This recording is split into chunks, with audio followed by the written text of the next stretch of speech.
Hi everyone. Research മെത്തഡോളജിയുടെ survey എന്ന് പറയുന്ന ചാപ്റ്ററാണ്. നമ്മുടെ പ്രീവിയസ് ക്ലാസ്സുകളിൽ നമ്മൾ സർവേയിൽ പറയുന്ന ചാപ്റ്ററിൽ സാമ്പിളിംഗ് മെത്തേഡ്സിനെ കുറിച്ചാണ് പറഞ്ഞത്. പ്രോബബിലിറ്റി സാമ്പിളിംഗ് എന്താന്ന് പറഞ്ഞു, നോൺ പ്രോബബിലിറ്റി സാമ്പിളിംഗ് എന്താന്ന് പറഞ്ഞു. ദെൻ പ്രോബബിലിറ്റി സാമ്പിളിങ്ങിൻ്റെയും നോൺ പ്രോബബിലിറ്റി സാമ്പിളിങ്ങിലും വരുന്ന ഫർദർ മെത്തേഡുകൾ, ഫർദർ സാമ്പിളിംഗ് ടെക്നിക്കുകളെ ഡിസ്കസ് ചെയ്തു. ഓരോ മെത്തേഡിൻ്റെ മെറിറ്റ്സ് എന്താണ്, അല്ലെങ്കിൽ അഡ്വാൻറ്റേജസ് എന്തൊക്കെയാണ്, ഡിസഡ്വാൻറ്റേജസ്, ലിമിറ്റേഷൻസ് എന്തൊക്കെയാണെന്നുള്ളത് ഡീറ്റെയിൽ ആയി നോക്കി. ദെൻ ഇന്നത്തെ ക്ലാസ്സിൽ നമ്മൾ പറയാൻ പോകുന്ന ടോപ്പിക് സാമ്പിളിംഗ് ബയസ് ആണ്. സാമ്പിളിംഗ് ബയസ് എന്താ, അല്ലെങ്കിൽ അതിൻ്റെ കോസസ് എന്താണെന്നുള്ളതാണ് ഇന്നത്തെ ക്ലാസ്സിൽ പറയണത്. നമ്മുടെ ഒരു റിസർച്ചിൽ സാമ്പിളിംഗ് ബയസ് സംഭവിക്കണം എന്നുണ്ടെങ്കിൽ അതിൽ നമ്മൾ ചൂസ് ചെയ്യുന്ന റിസർച്ച് ഡിസൈൻ അല്ലെങ്കിൽ നമ്മൾ ഉപയോഗിക്കുന്ന ഡാറ്റ കളക്ഷൻ മെത്തേഡ്, നമ്മുടെ ചോയ്സിൽ വരുന്ന തെറ്റുകളാണ് സാമ്പിളിംഗ് ബയസിലേക്ക് ലീഡ് ചെയ്യണത്. നമ്മൾ ഡാറ്റ കളക്ട് ചെയ്യാൻ വേണ്ടി യൂസ് ചെയ്യുന്ന മെത്തേഡ് അല്ലെങ്കിൽ നമ്മുടെ റിസർച്ച് ഫ്രെയിം, റിസർച്ച് ഡിസൈൻ ശരിയല്ല, ദെൻ നമ്മുടെ മെഷർമെൻറ്റ് ടെക്നിക്കുകൾ ശരിയല്ല, അങ്ങനെയൊക്കെയാണെങ്കിൽ ആ റിസർച്ചിൽ എന്ത് സംഭവിക്കും? സാമ്പിളിംഗ് ബയസ് സംഭവിക്കും. പ്രോബബിലിറ്റി സാമ്പിളിംഗ് ആണെങ്കിലും നോൺ പ്രോബബിലിറ്റി സാമ്പിളിംഗ് ആണെങ്കിലും രണ്ടിലും സാമ്പിളിംഗ് ബയസസ് എന്ത് ചെയ്യാം? ഒക്യൂർ ചെയ്യാം. ഇനി ഇത്തരത്തിൽ നമ്മുടെ ഒരു റിസർച്ച് ഇൻകറക്റ്റ് ആയിട്ടുള്ള ഒരു ഇൻഫറൻസ്, ഒരു യൂണിവേഴ്സിൽ നിന്ന് നമ്മൾ സാമ്പിൾസ് സെലക്ട് ചെയ്യുന്നു. ആ സാമ്പിൾസിനെ പഠിച്ചാണ് നമ്മൾ എന്ത് ചെയ്യണത്? ആ സാമ്പിൾസിന് കിട്ടുന്ന ആ ഒരു ഫൈൻഡിങ്സ് അല്ലെങ്കിൽ അതിൽ നിന്ന് നമ്മൾ ഡ്രോൺ ചെയ്യുന്ന കൺക്ലൂഷൻസ് നമ്മൾ ജനറലൈസ് ചെയ്യും. എൻറ്റയർ പോപ്പുലേഷൻ അല്ലെങ്കിൽ എൻറ്റയർ യൂണിവേഴ്സിലേക്ക് ജനറലൈസ് ചെയ്യും. സോ ഇത്തരത്തിൽ ഇൻകറക്റ്റ് ഇൻഫറൻസസ് റിസൾട്ട് ചെയ്യുന്നു നമ്മുടെ റിസർച്ചിൽ നിന്നുണ്ടെങ്കിൽ അവിടെ രണ്ട് കാരണങ്ങളാണ് ഉണ്ടാവുക. ഫസ്റ്റ് വൺ സിസ്റ്റമാറ്റിക് ബയസും സെക്കൻഡ് വൺ സാമ്പിളിംഗ് ഇറേഴ്സും. രണ്ട് കാരണങ്ങളാണ്. സിസ്റ്റമാറ്റിക് ബയസോ അല്ലെങ്കിൽ സാമ്പിളിംഗ് ഇറേഴ്സോ ആയിരിക്കാം ഇത്തരത്തിൽ ഇൻകറക്റ്റ് ആയിട്ടുള്ള ഇൻഫറൻസസിലേക്ക് എന്ത് ചെയ്യുന്നത്? ലീഡ് ചെയ്യുന്നത്. അതിൽ ആദ്യത്തെ സിസ്റ്റമാറ്റിക് ബയസ് എന്താന്ന് നോക്കാം. ഒരു റിസർച്ചർ റിസർച്ചിന് വേണ്ടി യൂസ് ചെയ്യുന്ന സാമ്പിളിംഗ് പ്രൊസീജിയറിൽ വരുന്ന എറേഴ്സ് അല്ലെങ്കിൽ അതിൽ വരുന്ന തെറ്റുകളാണ് സിസ്റ്റമാറ്റിക് ബയസിന് കാരണമാവുന്നത്. ഒരു റിസർച്ചർ അല്ലെങ്കിൽ ഇൻവെസ്റ്റിഗേറ്റർ അയാളുടെ സ്റ്റഡിക്ക് വേണ്ടി യൂസ് ചെയ്യുന്ന സാമ്പിളിംഗ് പ്രൊസീജിയറിൽ വരുന്ന തെറ്റുകൾ, അതിൽ വരുന്ന എറേഴ്സ് ആണ് സിസ്റ്റമാറ്റിക് ബയസിന് കാരണമാവുന്നത്. ഈ സിസ്റ്റമാറ്റിക് ബയസിന് അല്ലെങ്കിൽ ഇത്തരത്തിൽ സാമ്പിളിംഗ് പ്രൊസീജിയേഴ്സിൽ വരുന്ന എറേഴ്സ് സിസ്റ്റമാറ്റിക് ബയസിന് കാരണമാവണമെന്നുണ്ടെങ്കിൽ സാമ്പിൾ സൈസ് ഇൻക്രീസ് ചെയ്ത് കഴിഞ്ഞിട്ടുണ്ടെങ്കിൽ അത് എലിമിനേറ്റ് ചെയ്യാനോ അല്ലെങ്കിൽ അത് റെഡ്യൂസ് ചെയ്യാനോ പറ്റുന്നില്ല. സിസ്റ്റമാറ്റിക് ബയസസിനെ റെഡ്യൂസ് ചെയ്യാനോ എലിമിനേറ്റ് ചെയ്യാനോ വേണ്ടി പറ്റുന്നില്ല. ദെൻ കുറച്ച് കാരണങ്ങൾ, മേജർ കോസസ്, സിസ്റ്റമാറ്റിക് ബയസ് ഉണ്ടാവാൻ കാരണമാവുന്ന കുറച്ച് ഫാക്ടേഴ്സിനെയാണ് ഇവിടെ താഴെ പറഞ്ഞിട്ടുള്ളത്. First one, unsuitable sample frame or source list. നമുക്കറിയാം, നമ്മളൊരു റിസർച്ച് ചെയ്യുമ്പോൾ എപ്പോഴും എന്തുണ്ടായിരിക്കും? നമ്മൾ ഫസ്റ്റ് തന്നെ സോഴ്സ് ലിസ്റ്റ്, അതിനുവേണ്ടി പഠിക്കേണ്ട കാര്യങ്ങളെ നമ്മൾ എന്ത് ചെയ്യും? എല്ലാ മെമ്പേഴ്സിനും അല്ലെങ്കിൽ എല്ലാ ഐറ്റംസിനെയും നമ്മൾ കംപ്ലീറ്റ് ആയിട്ട് ഒരു ലിസ്റ്റ് പ്രിപ്പയർ ചെയ്യും. അതിനെയാണ് സാമ്പിൾ ഫ്രെയിം അല്ലെങ്കിൽ സോഴ്സ് ലിസ്റ്റ് എന്ന് പറയാം. സോ അൺസ്യൂട്ടബിൾ ആയിട്ടുള്ള ഒരു സാമ്പിൾ ഫ്രെയിം ആണ് അല്ലെങ്കിൽ ഒരു സോഴ്സ് ലിസ്റ്റ് ആണ്, അതൊരു ബയസ്ഡ് സാധനമാണ് എന്നുണ്ടെങ്കിൽ അത് എന്തിലേക്ക് കാരണമാവുന്നുണ്ട്? സിസ്റ്റമാറ്റിക് ബയസിന് കാരണമാവുന്നുണ്ട്. ദാറ്റ് മീൻസ് നമ്മൾ പോപ്പുലേഷൻ അല്ലെങ്കിൽ യൂണിവേഴ്സിനെ സോഴ്സ് ലിസ്റ്റ് ഇടുമ്പോൾ ഒരു സാമ്പിൾ ഫ്രെയിം സെറ്റ് ചെയ്യുമ്പോൾ അത് ബയസ്ഡ് ആണ്. അതിൽ തന്നെ ആ സാമ്പിളിംഗ് ഫ്രെയിമിൽ തന്നെ ബയസസ് ഉണ്ടെങ്കിൽ അത് എന്തിന് കാരണമാവുന്നു? Systematic ബയസസിന് കാരണമാവുന്നുണ്ട്. Then the next one, faulty measuring device. നമ്മൾ റിസർച്ചിന് വേണ്ടി യൂസ് ചെയ്യുന്ന ഏതെങ്കിലും ഒരു മെഷറിംഗ് ഡിവൈസസിൽ എറേഴ്സ് വന്നിട്ടുണ്ടെങ്കിൽ ഓഫ് കോഴ്സ് അത് എന്തിനെ ബാധിക്കുന്നുണ്ട്? നമ്മുടെ റിസർച്ചിനെ ബാധിക്കുന്നുണ്ട്, സിസ്റ്റമാറ്റിക് ബയസിന് കാരണമാവുന്നുണ്ട്. ഫോർ എക്സാമ്പിൾ, നമ്മൾ പ്രിപ്പയർ ചെയ്തിട്ടുള്ള ക്വസ്റ്റ്യനെയർ, നമ്മുടെ ക്വസ്റ്റ്യനെയർ എന്ന് പറയുന്നത് ഒരു ബയസ്ഡ് ആണ്. നമ്മൾ എക്സ്പെക്ട് ചെയ്യുന്ന ഒരു ആൻസറിന് വേണ്ടി തയ്യാറാക്കിയിട്ടുള്ള ഒന്നാണെങ്കിൽ അതെന്തിന് കാരണമാവും? സിസ്റ്റമാറ്റിക് ബയസിന് കാരണമാവും. Then the third one, non respondents. നമുക്കറിയാം, നമ്മുടെ റിസർച്ചിൽ നമ്മുടെ യൂണിവേഴ്സിൽ നിന്ന് നമ്മൾ എന്ത് സെലക്ട് ചെയ്യും, എന്ത് ചൂസ് ചെയ്യും? സാമ്പിൾസ് ചൂസ് ചെയ്യും. ആ എല്ലാ സാമ്പിൾസിനും നമുക്ക് പഠിക്കാൻ കഴിഞ്ഞില്ല, we are unable to sample all the individuals included in the sample. അതും എന്തിന് കാരണമാവുന്നുണ്ട്? സിസ്റ്റമാറ്റിക് ബയസിന് കാരണമാവുന്നുണ്ട്. പോപ്പുലേഷൻ അല്ലെങ്കിൽ യൂണിവേഴ്സിൽ നിന്ന് നമ്മൾ ഡ്രോൺ ചെയ്തിട്ടുള്ള ആ സാമ്പിൾസിനെ മുഴുവനായി നമുക്ക് പഠിക്കാൻ കഴിയാതെ വരുന്നത് എന്തിലേക്ക് കാരണമാവുന്നുണ്ട്, അല്ലെങ്കിൽ എന്തിനെ ലീഡ് ചെയ്യുന്നുണ്ട്? സിസ്റ്റമാറ്റിക് ബയസിനെ കാരണമാവുന്നുണ്ട്. Then the next part, the fourth point, indeterminacy principle. അതായത് ഇൻഡിറ്റർമിനൻസി പ്രിൻസിപ്പിൾ എന്ന് പറയുന്നത് നമുക്കറിയാം, പൊതുവെ നമ്മുടെ ഹ്യൂമൻ ബീയിങ്സ് എന്ന് പറയുന്നത് എങ്ങനെയാണ്, നമ്മൾ ഒരാൾ ശ്രദ്ധിക്കുന്നുണ്ടെങ്കിൽ ബിഹേവിയറിൽ ചേഞ്ചസ് വരും ഇല്ലേ? ഇവൻ നമ്മൾ ആരും ശ്രദ്ധിക്കുന്നില്ല എന്നുണ്ടെങ്കിൽ നമ്മൾ നോർമലായിട്ട് ആക്ട് ചെയ്യും.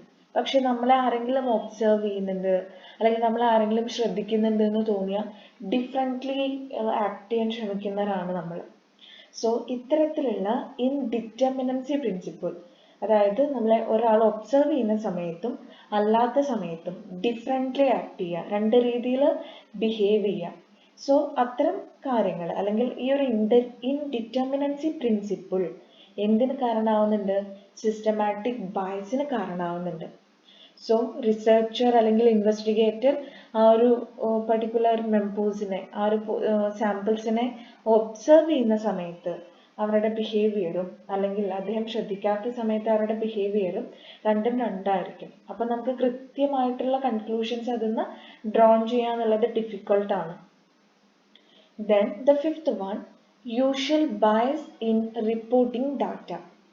അതായത് the people will not reveal their true feelings in psychological survey. നമുക്കറിയാം, നമ്മളൊരു കാര്യം ചോദിച്ചാൽ കൃത്യമായിട്ട് അല്ലെങ്കിൽ നമ്മുടെ ഫുൾ ഫീലിങ്സ് എക്സ്പ്രസ് ചെയ്യണം എന്നില്ല. സോ ഇത്തരത്തിൽ മുഴുവനായും റിവീൽ ചെയ്യാത്ത സിറ്റുവേഷൻസ് വരുമ്പോൾ അതും എന്തിനെ ബാധിക്കുന്നുണ്ട്? അൺസിസ്റ്റമാറ്റിക് ബയസസിനെ കാരണമാവുന്നുണ്ട്, അല്ലെങ്കിൽ നമ്മുടെ റിസർച്ചിനെ എഫക്റ്റ് ചെയ്യുന്നുണ്ട്. സോ നമ്മൾ പറഞ്ഞത് സാമ്പിളിംഗ് ബയസസിൽ ഫസ്റ്റ് വൺ അല്ലെങ്കിൽ ഇൻകറക്റ്റ് ആയിട്ടുള്ള കൺക്ലൂഷൻസ് ഡ്രോൺ ചെയ്യേണ്ടി വരുന്ന ഫസ്റ്റ് സിറ്റുവേഷൻ ആണ് പറഞ്ഞത്. അതിലെന്തായിരുന്നു? സിസ്റ്റമാറ്റിക് ബയസസ് ആയിരുന്നു. സിസ്റ്റമാറ്റിക് ബയസ് എന്താന്ന് പറഞ്ഞു? അതിന് കാരണമാവുന്ന കുറച്ച് ഫാക്ടേഴ്സ് ആണ് പറഞ്ഞത്. കംപ്ലീറ്റ് ആയിട്ടുള്ള അല്ലെങ്കിൽ ഇൻകംപ്ലീറ്റ് ആയിട്ടുള്ള അല്ലെങ്കിൽ അൺസ്യൂട്ടബിൾ ആയിട്ടുള്ള സാമ്പിൾ ഫ്രെയിം ആണ്, അല്ലെങ്കിൽ നമ്മൾ യൂസ് ചെയ്യുന്ന മെത്തേഡ്സ് അല്ലെങ്കിൽ മെഷറിംഗ് ഡിവൈസസ് ഫോൾട്ടി ആണ്, കൃത്യമായിട്ടും എന്ത് ചെയ്യുന്നില്ല, എല്ലാ സാമ്പിൾസിനും സ്റ്റഡി ചെയ്യുന്നില്ല, അല്ലെങ്കിൽ നമ്മൾ ഒബ്സർവ് ചെയ്യുന്ന സമയത്തും അല്ലാത്ത സമയത്തും ഡിഫറെൻ്റ് ആയിട്ട് നമ്മുടെ സാമ്പിൾസ് ആക്ട് ചെയ്യുന്നത്. ദെൻ ട്രൂ ഫീലിങ്സ് അല്ലെങ്കിൽ കറക്റ്റ് ആയിട്ടുള്ള ഇമോഷൻസ് എക്സ്പ്രസ് ചെയ്യാതെ വരുന്നത്, അതെല്ലാം എന്തിന് കാരണമാവുന്നുണ്ട്? സിസ്റ്റമാറ്റിക് ബയസിന് കാരണമാവുന്നുണ്ട്. ഇനി നമ്മുടെ സെക്കൻഡ് വൺ സാമ്പിളിംഗ് എറർ ആണ്. സാമ്പിളിംഗ് എറേഴ്സ് സംഭവിക്കുന്നത് എപ്പോഴാണെന്നുണ്ടെങ്കിൽ നമ്മുടെ സാമ്പിളിംഗ് സർവീസ് യൂസ് ചെയ്യുമ്പോഴാണ് സാമ്പിളിംഗ് എറേഴ്സ് സംഭവിക്കുന്നത്. ഈ സാമ്പിളിംഗ് എറേഴ്സിനെ ബയസസ് എറേഴ്സ് എന്നും അൺബയസ്ഡ് എറേഴ്സ് എന്നും പറയാം. ബയസസ് എറേഴ്സും ഉണ്ട്, അൺബയസ്ഡ് എറേഴ്സും ഉണ്ട്. സാമ്പിളിംഗ് എററിൽ വരുന്ന ഫർദർ രണ്ട് കാറ്റഗറി. ഇതിൽ ഫസ്റ്റ് വൺ ബയസ്ഡ് എറേഴ്സ്, അല്ലെങ്കിൽ എന്താ ബയസസ് എറേഴ്സ് എന്ന് പറഞ്ഞിട്ടുണ്ടെങ്കിൽ എന്താ? ഒരു ഇൻവെസ്റ്റിഗേറ്റർ അല്ലെങ്കിൽ ഒരു റിസർച്ചർ അയാളുടെ പേഴ്സണൽ പ്രെജുഡീസ്, അദ്ദേഹത്തിൻ്റെ ബയസ് എന്തിൽ റിഫ്ലക്റ്റ് ചെയ്യുന്നുണ്ട്? അദ്ദേഹം സെലക്ട് ചെയ്യുന്ന സാമ്പിൾസിൽ റിഫ്ലക്റ്റ് ചെയ്യുന്നുണ്ടെങ്കിൽ അതിനെയാണ് ബയസ്ഡ് എറേഴ്സ് നമ്മൾ പറയാം. ഇപ്പം ഞാനൊരു റിസർച്ച് കണ്ടക്ട് ചെയ്യുമ്പോൾ ഞാൻ എക്സ്പെക്ട് ചെയ്യുന്ന ഒരു ഔട്ട്കം അല്ലെങ്കിൽ എൻ്റെ ഒരു ബയസ് ഞാൻ സെലക്ട് ചെയ്യുന്ന, ഞാൻ ചൂസ് ചെയ്യുന്ന സാമ്പിൾസിൽ റിഫ്ലക്റ്റ് ചെയ്യുന്നുണ്ടെങ്കിൽ അത് എന്തിലേക്ക് ലീഡ് ചെയ്യുന്നുണ്ട്? സാമ്പിളിംഗ് എറേഴ്സിലേക്ക് ലീഡ് ചെയ്യുന്നുണ്ട്. അത്തരം എറേഴ്സിനെ പറയുന്ന പേരാണ് ബയസ്ഡ് എറേഴ്സ് എന്നുള്ളത്. ഇത്തരത്തിൽ പേഴ്സണൽ പ്രെജുഡീസ് അല്ലെങ്കിൽ പേഴ്സണൽ ബയസസ് എന്തൊക്കെ കാരണം എറൈസ് ചെയ്യുക, അല്ലെങ്കിൽ എന്തൊക്കെ ഫാക്ടേഴ്സ് അതിന് കാരണമാണത്? ഒന്നുമില്ലെങ്കിൽ ഫോൾട്ടി മെത്തേഡ്സ്, നമ്മൾ ഡാറ്റ കളക്ട് ചെയ്യാൻ യൂസ് ചെയ്യുന്ന തെറ്റായിട്ടുള്ള മെത്തേഡുകൾ, അല്ലെങ്കിൽ നമ്മുടെ ടാർഗറ്റ് പോപ്പുലേഷനിൽ നിന്ന്, നമ്മുടെ ടാർഗറ്റ് യൂണിവേഴ്സിൽ നിന്ന് നമ്മൾ ഒബ്റ്റെയിൻ ചെയ്യുന്ന ഡാറ്റ അതിനെ അനലൈസ് ചെയ്യാനും അല്ലെങ്കിൽ സെലക്ട് ചെയ്യാനും ഡാറ്റ കളക്ട് ചെയ്യാനും ഒക്കെ യൂസ് ചെയ്യുന്ന മെത്തേഡുകൾ, ടെക്നിക്സ്, അതിലൊക്കെ വരുന്ന പോരായ്മകൾ, ഫോൾട്ടി മെത്തേഡ്സ് അല്ലെങ്കിൽ അതിൽ വരുന്ന എറേഴ്സ്, അതെല്ലാം എന്തിന് കാരണമാവുന്നുണ്ട്? ബയസ്ഡ് എറേഴ്സിലേക്ക് ലീഡ് ചെയ്യുന്നുണ്ട്. സോ സാമ്പിളിംഗ് എറർ ആണ് പറയണത്. സാമ്പിളിംഗ് എററിൽ വരുന്ന രണ്ട് കാറ്റഗറിയാണ് ബയസ്ഡ് എറേഴ്സും അൺബയസ്ഡ് എറേഴ്സും. ബയസ്ഡ് എറേഴ്സ് എന്ന് പറഞ്ഞാൽ പേർപ്പസ്ഫുള്ളി എൻ്റെ ഒരു പേഴ്സണൽ ബയസ്, എൻ്റെ ഒരു പേഴ്സണൽ പ്രജുഡീസ് ഞാൻ ചൂസ് ചെയ്യുന്ന അല്ലെങ്കിൽ സെലക്ട് ചെയ്യുന്ന സാമ്പിൾസിൽ റിഫ്ലക്ട് ചെയ്യുകയാണെങ്കിൽ അതാണ് ബയസ്ഡ് എറേഴ്സ് ആയിട്ട് നമ്മൾ കണക്കാക്കുന്നത്. അത് സാമ്പിളിംഗ് എറേഴ്സിന് കാരണമാവുന്നുണ്ട്. ദെൻ അൺബയസ്ഡ് എറേഴ്സ് എന്ന് പറഞ്ഞാൽ അപ്പോൾ എന്തായിരിക്കും? നമ്മൾ പേർപ്പസ്ഫുള്ളി അല്ലാതെ അല്ലെങ്കിൽ ഇൻറ്റൻഷനലി അല്ലാതെ നമ്മുടെ പോപ്പുലേഷനും അതുപോലെ തന്നെ നമ്മൾ ചൂസ് ചെയ്തിട്ടുള്ള സാമ്പിൾസും തമ്മിൽ ഡിഫറൻസ് വരിക. നമ്മുടെ സാമ്പിൾസിന് നമ്മുടെ പോപ്പുലേഷൻ അല്ലെങ്കിൽ യൂണിവേഴ്സിനെ മുഴുവനായും റെപ്രസെന്റ് ചെയ്യാൻ കഴിയാതെ വരിക. അത് ഇൻവെസ്റ്റിഗേറ്ററുടെ ഒരു പേഴ്സണൽ പ്രെജുഡിസോ അല്ലെങ്കിൽ പേഴ്സണൽ ബയസോ റിഫ്ലക്ട് ചെയ്തിട്ടല്ല. അദ്ദേഹം നോട്ട് ഇൻറ്റൻഷനലി, അദ്ദേഹം പർപ്പസ്ഫുള്ളി അല്ലാതെ പറ്റിപ്പോകുന്നതാണ്. സോ അതിനെയാണ് നമ്മൾ അൺബയസ്ഡ് എറേഴ്സ് എന്ന് പറയുന്നത്. ഇത്തരത്തിൽ ഇപ്പോൾ ബയസ്ഡ് എറേഴ്സ് നമ്മൾ പറഞ്ഞു, അൺബയസ്ഡ് എറേഴ്സ് പറഞ്ഞു. ഈ ബയസിന് അല്ലെങ്കിൽ നമ്മുടെ പേഴ്സണൽ പ്രെജുഡിസിന് കാരണമാവുന്ന കുറച്ച് റീസൺസ് ആണ് പറയുന്നത്. Causes of bias. First one, faulty process selection. നമ്മുടെ റിസർച്ചിന് വേണ്ടി നമ്മൾ സെലക്ട് ചെയ്യുന്ന ദാറ്റ് പ്രോസസ് അല്ലെങ്കിൽ റിസർച്ചിൻ്റെ ഒരു പ്രൊസീജിയർ, അതിൽ തെറ്റുകളുണ്ട് അല്ലെങ്കിൽ അതൊരു ഫോൾട്ടി ആണെന്നുണ്ടെങ്കിൽ അതെന്തിനെ ബാധിക്കും? നമ്മുടെ റിസർച്ചിനെ ബാധിക്കും, എറേഴ്സ് വരാൻ കാരണമാവും. Then the second one, faulty work during the collection of information. നമ്മൾ ഡാറ്റ കളക്ട് ചെയ്യുന്ന സമയത്ത്, നമ്മൾ ഇൻഫർമേഷൻസ് കളക്ട് ചെയ്യുന്ന സമയത്ത് വരുന്ന തെറ്റുകൾ അല്ലെങ്കിൽ അതിൽ ഡാറ്റ കളക്ഷൻ മെത്തേഡിൽ വരുന്ന തെറ്റുകൾ അതിന് എന്തിന് കാരണമാവുന്നുണ്ട്? സാമ്പിളിംഗ് എറേഴ്സിന് കാരണമാവുന്നുണ്ട്. Then the third one, faulty method of analysis. Data collect ചെയ്തു അല്ലെങ്കിൽ നമ്മുടെ പ്രൊസീജിയേഴ്സ് ഒക്കെ കറക്റ്റ് ആയിരുന്നു, പക്ഷേ അത് അനലൈസ് ചെയ്യുന്ന സമയത്ത് അനാലിസിസിന് വേണ്ടി നമ്മൾ യൂസ് ചെയ്തിട്ടുള്ള മെത്തേഡ്സ് അല്ലെങ്കിൽ ടെക്നിക്സ് അത് തെറ്റായിരുന്നു എന്നുണ്ടെങ്കിൽ അതും എന്തിന് കാരണമാവാം? കോസസ് ഓഫ് ബയസ് അല്ലെങ്കിൽ സാമ്പിളിംഗ് എറേഴ്സിലേക്ക് ലീഡ് ചെയ്യുന്നതാണ്. സോ നമ്മൾ ആദ്യം പറഞ്ഞത് സാമ്പിളിംഗ് ബയസസ് ആണ്. സാമ്പിളിംഗ് ബയസസിൽ വരുന്നതാണ് സിസ്റ്റമാറ്റിക് ബയസും സാമ്പിളിംഗ് എറേഴ്സും. ദെൻ സാമ്പിളിംഗ് എററിലെ രണ്ട് കാറ്റഗറീസാണ് നമ്മൾ പറഞ്ഞത്. ബയസ്ഡ് എറേഴ്സ് ആയിരിക്കാം അല്ലെങ്കിൽ അൺബയസ്ഡ് എറേഴ്സ് ആയിരിക്കാം. ഇനി ലാസ്റ്റ് പറയണത് സാമ്പിളിംഗ് എറേഴ്സിന് ശേഷം non sampling errors. Non sampling errors എന്ന് പറഞ്ഞിട്ടുണ്ടെങ്കിൽ ഇതൊരു സ്റ്റാറ്റിസ്റ്റിക്കൽ ടേം ആണ്.